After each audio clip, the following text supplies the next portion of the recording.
KwaZulu-Natal Hawks head Major General Dicitra Sinona has acknowledged forming a close personal relationship with alleged criminal cartel leader Vusimuzi Matlala, describing their bond as brotherly, but has firmly denied that the relationship ever crossed into corruption.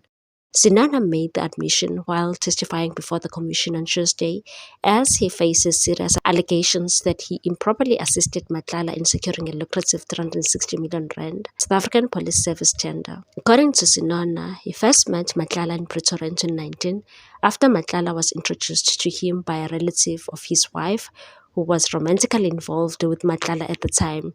The encounter later extended to Sinana's traditional wedding that same year. He told the commission that Matlala was presented to him as the owner of CAT VIP Protection Services. He said, "I took a liking to him. He was humble, respectful, and likable. We exchanged numbers."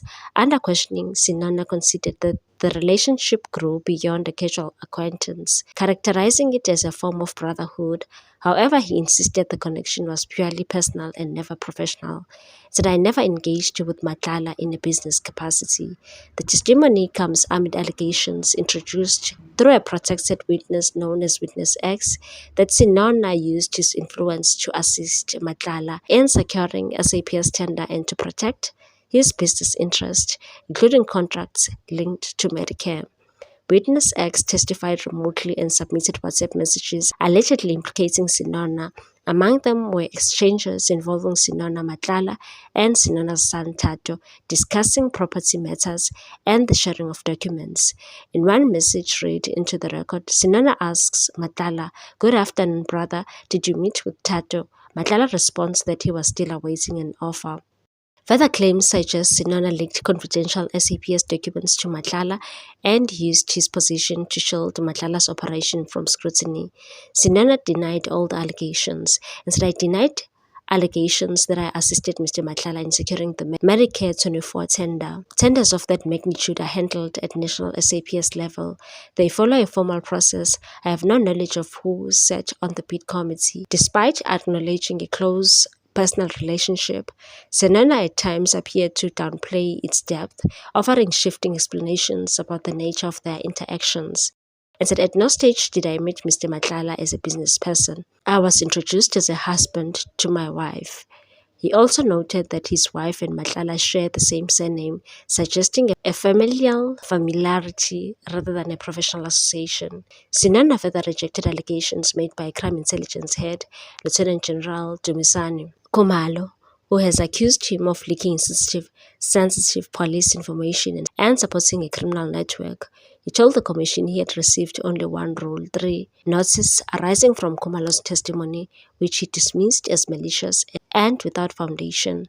Addressing claims that he facilitated connections on Matlala's behalf, Sinona acknowledged introducing him to a third party, but said it was limited to general discussions around private security concerns, and said it was general advice on risk assessments, adding that he was unaware of any alleged criminal activities linked to Matlala at the time. Sinona also denied any knowledge of the so-called Big Five criminal cartel, saying he understood the term only in the context of wildlife.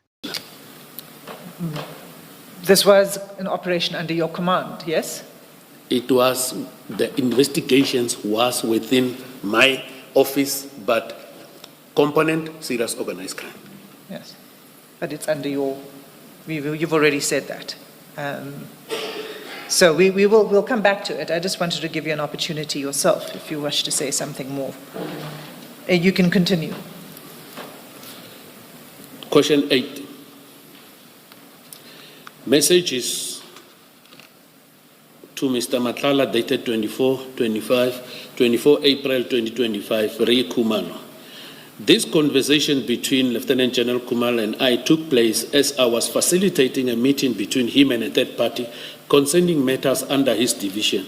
Lieutenant General Khumalo can attest to this if he's called to come here. So the screenshot was erroneously or sent to the third party as evidence to facilitating the meeting. It was intended to be sent to the third party because the third party was concerned that when am I taking him or her to that office in order to lodge his complaint. Now, this screenshot was erroneously sent to Matlala, and I proceeded to call him at 10:30 after I've sent this to say, Mr. Matlala, that thing was sent to you by mistake. So please don't entertain or consider it. I did that. But here, this is General Sinona has also accused KZN Police Commissioner Nhlanhla Mkhwanazi of sending him threatening messages. The first one was suspended Police Minister Senzo Mchunu, who was forced to apologize to Parliament's ad hoc committee for failing to provide proof of threats. Sinona told the Madlanga Commission that Mkhwanazi allegedly sent him threatening messages in November 2025. Sinona testified about Vusimuzi Ket Matlala's 360 million rand healthcare contract with the SAPS, which has since been cancelled. He denied having assisted Matlala in securing the tender. However, Matlala did inform him when his company Medicare 24 stopped receiving purchase orders of the tender. Then came General Mkhwanazi, who allegedly offered to assist Matlala in sorting out the issue. Sinona stated that on 15 April 2025, I accompanied Mr. Matlala to a meeting held between him and General Mkhwanazi. The meeting was organized by the former Minister Bheki Cele, who was not present on the day. Mr. Matlala requested that I accompany him for moral support as he was not comfortable meeting with the general alone. He further stated that the meeting was held at an apartment at the Pearls Umhlanga Hotel, presumably owned by Mkhwanazi. Upon arrival, we sat in the living room area.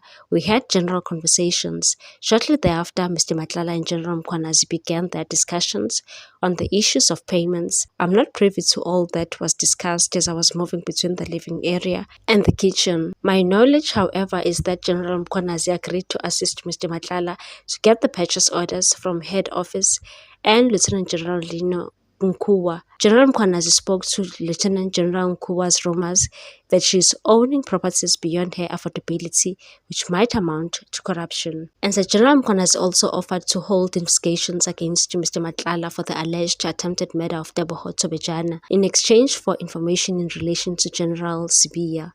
Following the meeting, Mkhwanazi allegedly sent threatening messages to Sinona and said, consequent to the meeting above, on the 26th November 2025, I received a series of threatening WhatsApp messages from Lieutenant General Mkhwanazi. I was sent these chats in response to Mr. Matlala's appearance before the ad hoc committee on 26 and 27 November 2025. These messages are threatening to me and Mr. Matlala and amount to intimidation. They were sent at 18:31 and 18:53. They were deleted, unfortunately. I was unable to capture what was said there. When Matlala appeared before the ad hoc committee, he claimed Mkhwanazi offered to help him with his tender in exchange for his intervention in a torture complaint filed against him. With the IPID, the commission further pressed Sinona on why he sent Matlala a letter drafted by Mchunu, in which directed the disbandment of political killings tasked him, and said, as is known by the commission, the letter had been leaked as of 1st January 2025. I merely forwarded the letter to Mr. Matlala as it was garnering the attention of many on social media, including myself. I denied the allegations that I possessed knowledge that Mr. Matlala was being investigated by the PKTT. After I forwarded to him, I just left it there. We never discussed a lot of things. We were sharing things social media. I believe I might have shared the letter with my other friends too. He cannot prove this because his phone got damaged. That I am only privy to investigation within the DPCI, KZN, and couldn't have possibly known that Mr. Matlala was under investigation by the PKTT. He said he sent Matlala the letter despite not knowing if it was a subject of interest to him. What's your take on this one, people? Thanks for watching. Please subscribe for more news.